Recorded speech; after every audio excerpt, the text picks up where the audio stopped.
बोधगया में master plan को लेकर पर्यटन विभाग के कर्मचारियों ने बैठक किया।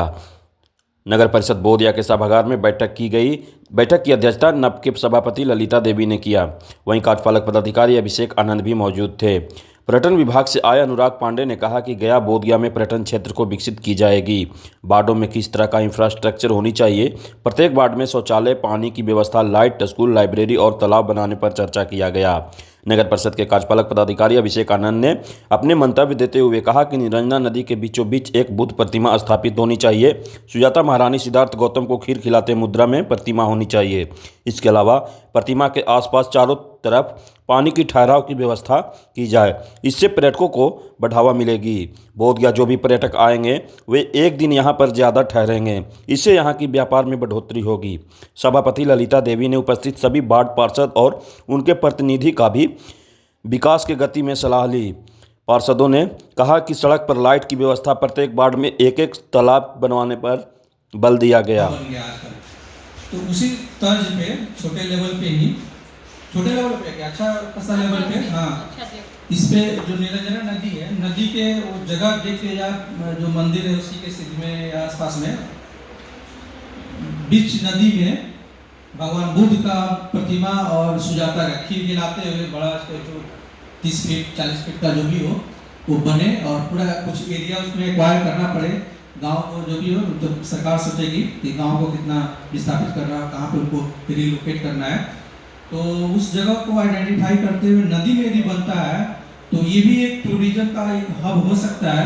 यहाँ पे भी लोग आएंगे, कम से कम सेल्फी खिंचाने आएंगे लोग। नदी में पानी उस समय उसको रोकना पड़ेगा और उसमें लोग आएंगे देखने के लिए। तो ऑब्वियसली जो लोग भी आएंगे बाहर से, एक दिन तो और बढ़ ही जाएगा उनका यहाँ रुकने का। एक नया कंसेप्ट है, नया चीज़ देखने के लिए, तो इसको किया जाए। दूसरा चीज़ है वार्ड नंबर 21 में जो रामपुर क्राफ्ट विलेज के नाम से ये फेमस है। एक्चुअली यहाँ पे भारत सरकार के द्वारा हैंडलूम डिपार्टमेंट से यहाँ पे क्राफ्ट विलेज का निर्माण किया गया, लेकिन बहुत हद तक हम लोग इस पर कोशिश भी किए और कुछ लोगों को इसमें हम लोग भारत सरकार जो सहयोग दिया था हम लोग किए भी, लेकिन जमीन नहीं मिलने के कारण कैफेटेरिया जो बनाना था वो नहीं बन पाया। तो फिर से कोशिश किया जाए इसको फिर से रीडेवलपमेंट करने का, इसको मतलब स्टार्ट करने का, तो ये अच्छा रहेगा। क्योंकि वहाँ पे बहुत सारा ये बिल्कुल हमको लग रहा है कि बिहार में 2-3 जगह ही है जहाँ पे हैंडलूम वाला काम होता है। एक तो भागलपुर में है और दूसरा बोधगया में है। से संबंधित था।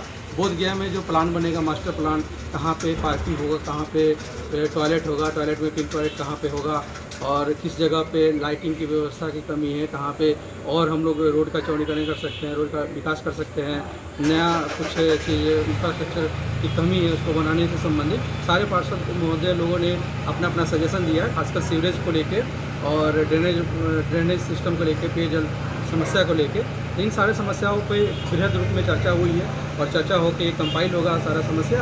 और ये फिर सारे लोग जो भी आए हुए हैं टूरिज्म डिपार्टमेंट से, कहीं ना कहीं किसी न किसी वार्ड में प्रत्येक दिन विजिट करके वहाँ की समस्याओं को रूबरू होंगे और वहाँ की समस्याओं से रूबरू होने के बाद पॉइंट आउट करेंगे और फिर उसको भारत सरकार या बिहार सरकार को भेजेंगे, जिसके कारण बोधगया नगर परिषद का समग्र रूप से विकास हो सकेगा। मुख्य रूप से जो हमारे बीच में सर्वर आए हुए हैं, ठीक है, और बोधगया नगर परिषद के मुख्य रूप से जो वार्ड काउंसिलरों के द्वारा कुछ बिंदु आया है, सर्वे तो ये कर रहे हैं। आपका बिहार सरकार और केंद्र सरकार के मिली से पदाधिकारी यहाँ नियुक्त हुए हैं सर्वरीय, ठीक है। तो उसके लिए मुख्य रूप से बात कुछ निकला है वार्ड काउंसिलर के द्वारा। वाटर ड्रेनेज सिस्टम तो हम लोग 93 करोड़ रुपये का आ गया है, ठीक है, वो काम होगा, ठीक है। रिवर साइड में निरंजना नदी पे जलोद्धार करना है।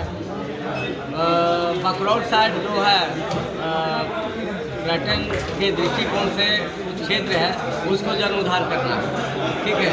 पानी मुख्य रूप से यहाँ का सबसे बड़ा ये है।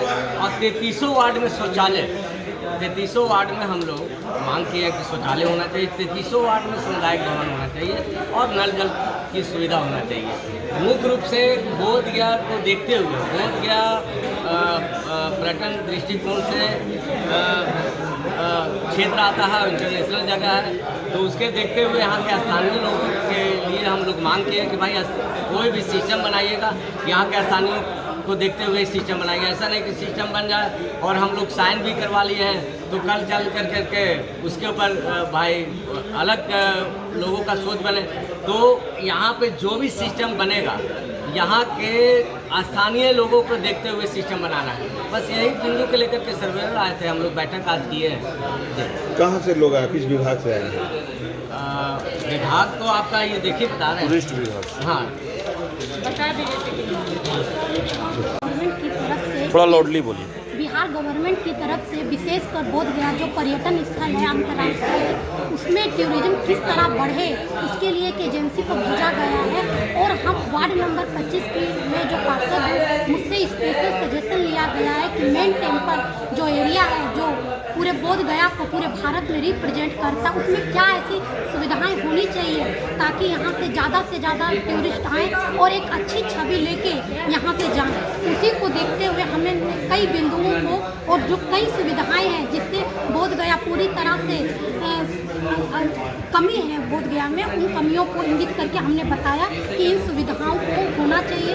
जैसे बोध गया एक अंतर्राष्ट्रीय पर्यटन स्थल है तो उसमें सुविधाएं भी हमें विशेषकर हाईटेक देनी चाहिए। जैसे विदेशी यहाँ से जाने, यहाँ पे विशेषकर महिलाओं को लेके पिंक टॉयलेट, ब्रेस्ट फीडिंग और कई सौंदर्यीकरण विशेषकर बोध गया का जो बोध गया इस तरह की कई सुविधाओं को हमने बताया है ताकि इससे टूरिज्म बढ़ सके। अपना परिचय। मैं सुमीरा कुमारी सशक्त स्थायी की सदस्य।